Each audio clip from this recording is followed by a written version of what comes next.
అమ్మ కౌగిలిలో ఆఖరి మజిలీ హెడ్లైన్ చదివినారు కదా. లైఫ్ అనేది మనం వెయిట్ చేస్తే ఖచ్చితంగా దేవుడు ఏదో ఒక రోజు మనకంటూ రాసి పెట్టి ఉంటాడు.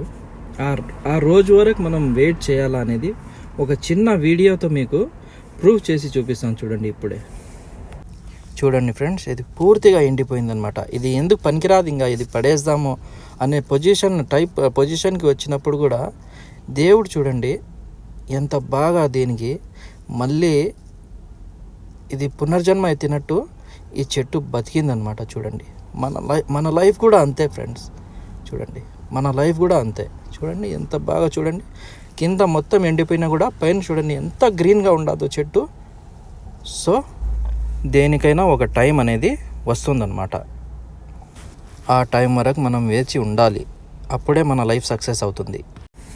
ఇలా తొందరపడి ఆత్మహత్య చేసుకోకండి ప్లీజ్. లైఫ్ చిన్నది, అందులో మనము ఎల్లప్పుడూ మనకంటూ బాధలు ఉంటాయి, ప్రతి ఒక్కరికి బాధలు ఉంటాయి. ఆ బాధలే తలుచుకొని ఎప్పుడు ఏడ్చుకుంటూ ఉండకూడదు. ఉందాం, వెయిట్ చేద్దాం. దేవుడు అనేవాడు ఉన్నాడు కదా, ఖచ్చితంగా మనకంటూ ఒక రోజు వస్తుందనేది ఆలోచించుకొని ఖచ్చితంగా మనం అనేది వెయిట్ చేయాలన్నమాట ఫ్రెండ్స్. ఈ వీడియో కనుక నచ్చినట్లయితే లైక్ చేయండి, షేర్ చేయండి. Thanks for watching.